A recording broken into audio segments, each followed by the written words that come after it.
Welcome to Business Notes. I'm your host, Diane Bogino. Our guest today is Dr. Felicia Ferrara. Dr. Ferrara is an international speaker, author, and psychologist. She consults with agencies and individuals on building positive relationships both at home and at work. Dr. Ferrara's former work included crisis resolution, trauma adjustment, and maximizing potential in all levels of career and leadership. As a consultant to state and private organizations, she has spoken on many aspects of adjustment, motivation, and pushing through adversities. One. Dr. Ferrara, welcome to the show and thank you for being on Business Notes today. Well, thank you, Diane. Thank you for having me. So, what drew you to the profession of psychology and the different phases around that work? Well, I was always wondering why people did what they did. You know, I would, even as a young child, 9, 10 years old, I would watch people and they do things and I'm thinking, what are they thinking? You know, why did they do that? So I guess it kind of carried with me. And I was a late starter because I was married and had my children first. And so I didn't go start college till about 23. And only because a local person encouraged me to do it. I hadn't been driven or motivated that way, but somebody saw something in me and I'm thinking to myself, what are they talking about? Why should I keep going? And so I did. And I thought, well, okay, I'll do 2 years. I did it part-time. And then the dean called me in the last day of school. She said, okay, where are you going from here? And I said, well, you know, I have my associate's degree. I guess I'm all set.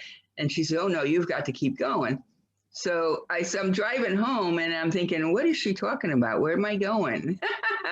And so that thought just kind of stayed with me. And I ended up enrolling in the 4-year college. And that was overwhelming to me as a young person because the campus was so big and, you know, nothing I was used to.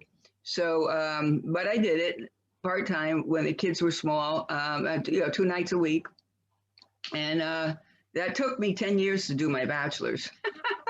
So talk about the delayed effect, right? But, you know, I actually wanted to do creative writing. And then I thought, well, you can't make a living at that. I better go into, you know, something more substantial. And psychology was always there. You know, I was always wondering about people. And I had some fantastic professors who kind of made it come alive for me. And so, but then you went back and you obviously got a master's and a PhD. What was the catalyst for you to go back to school after that? Well, the truth is with a bachelor's in psychology, you really don't get employed. So you need your graduate degree.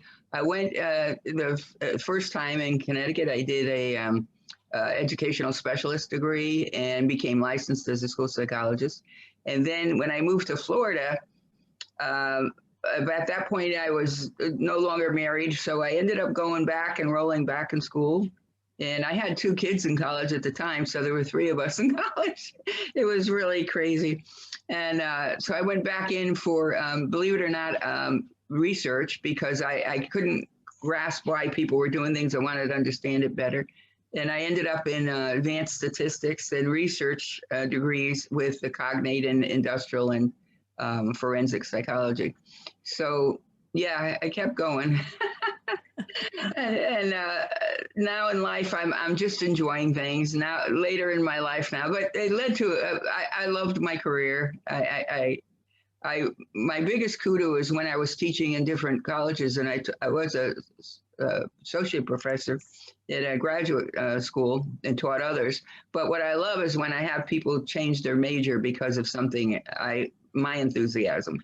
And I've had kids tell me that, students tell me that, you know, doc, you made me change my major. Now I got to start and do a few more courses. I said, well, you're going to love it because it's so vast an area of psychology. There's so many areas you can go to, you know.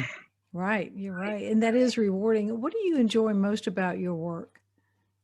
I love when you can move people from maybe an immobilized place when they're just kind of stuck, you know, with their own worries, but you show them some light and you can see them progress. And it could be something minor, it could be just their self-perception, or it could be actually motivated to go do something else. So I consider the people who dropped those comments to me when I was younger were my catalyst. They were my little angels that moved me along to the next lane. And I'd like to do that for other people. But I mean, something as simple. One time I was interviewing a young juvenile. He was in the detention center, and I was interviewing him, and he just had his shoulders down, and he was so down, and he had an odd name. And I said, "Gee, where's your name from? Where's your dad from?" "Oh, we're Indians. We're just bums." And I said, "What?" I said, "Why would you say that?" I said, "What do you mean Indians? American Indian?" And I said, well, his dad apparently had a drinking problem, but it kind of colored his idea of what all American Indians were. And fortunately, I had just come back from a trip to Sedona and did a Mecca kind of a journey with shamans and all. And I said, "Oh my God, now," I said, "you've got to learn about yourself. You've got to go to the library and understand that American Indians have so much wisdom." And I have to tell you, in talking to him, his little shoulders just picked up. I mean, just by something like that. And it's sad that kids' dreams are crushed, by some misperception. So that's what makes me love it. Well, your work today consists mostly of working with relationships and marriages and things of Right. that nature, right? What do you think are some of the biggest mistakes people make when they get into a conflict and things tend to escalate? And that's an issue that leads to so many of these problems. Once a person is so-called ignited, emotionally upset and angry, the logic goes right out the window. So they stop thinking patiently. And I try to tell people, there's certain circumstances you just don't argue or nag or confront the person. One, of course, is when they're really angry because it's only going to escalate. Two is when they're under the substances, of course, because that's never gonna resolve itself while they're high. And then the third is definitely when there's a mental illness that you know about. Don't poke the bear, so to speak. And then 9 out of 10 times, if you wait until everybody's in a calmer mood, you can come to a better resolution. But unfortunately, sometimes two people are in a bad mood at the same time, and that's where the worst of it happens. Would you recommend that people come to see someone like you before they get married? Well, absolutely. I so believe in premarital counseling because of the work I've done. Like, I work with people with disabilities, cognitive disabilities, physical disabilities. For instance, if one of the partners moves slower, their mind doesn't work as fast as the others. The other person starts nagging and yelling, and that just makes the first person more anxious because you're tripping over your disabilities. But that other person who's getting angry doesn't realize they can't help it. It's their physical makeup. You have to give patience for that person to process what you just told them.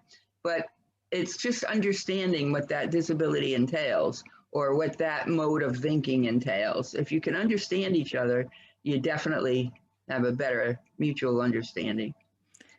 Right. That happens both at home and at work. And do you still go into work settings and help with conflict there? Yes. And I've had some work settings, it's conflict resolution where a disaster has happened, like, for instance, a shooting, a bank robbery. In one case, a person got severely injured, fell like 100 feet from a cable installation of training.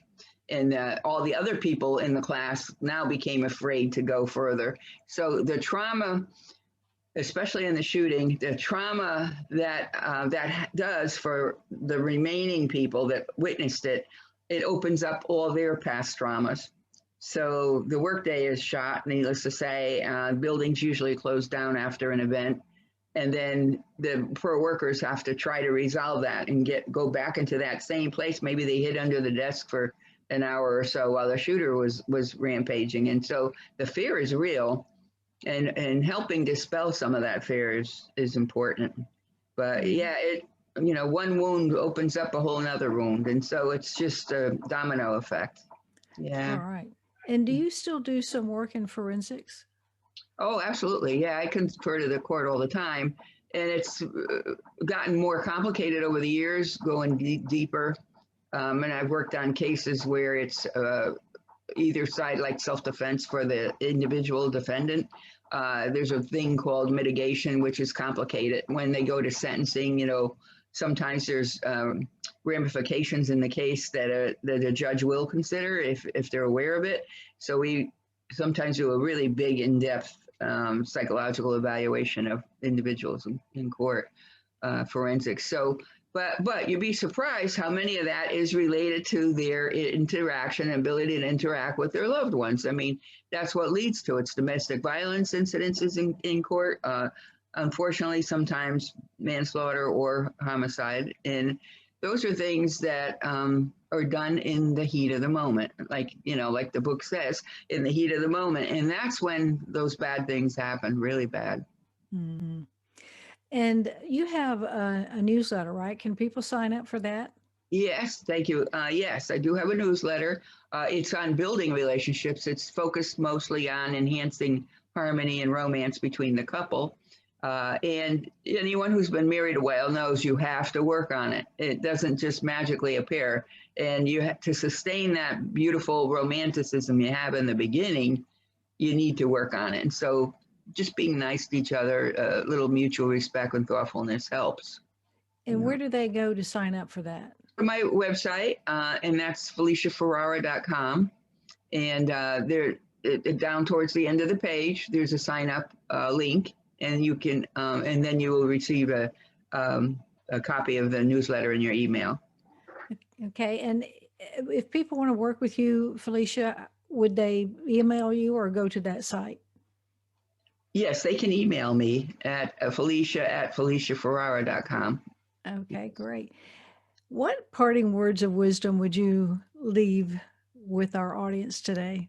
Oh my gosh, I would definitely say if there's a heated debate going on between you and your important significant other, by all means, don't do it when you're both angry, because it's neither one of you are going to be thinking logically. And getting a third party objective comment or interjection, man, it helps a lot.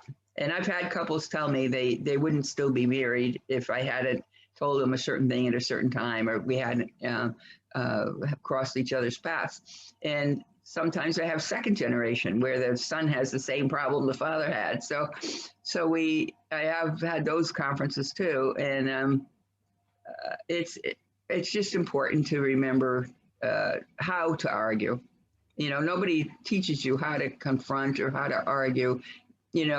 Everybody goes across the whole spectrum. Some people are so shy they can't argue, they become victimized more, and others are so assertive they can't shut up, so they end up instigating a problem. But in the end, neither party's happy, because now the whole thing got mushroomed into a third problem. So Right. yeah, we try to put that out there, but it's hard for people who haven't been around these terms or understanding any of this. They don't teach you this in school. Mm. Well, I appreciate your sage advice today, and I appreciate your time being on the show. Thank you so much. Well, thank you. Thank you for having me.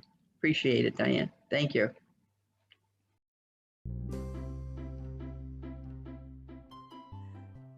Thank you for watching Business Notes. We've been speaking with Dr. Felicia Ferrara, international speaker, author, and psychologist. I'm your host, Diane Bogino, bringing you business ideas you can bank on.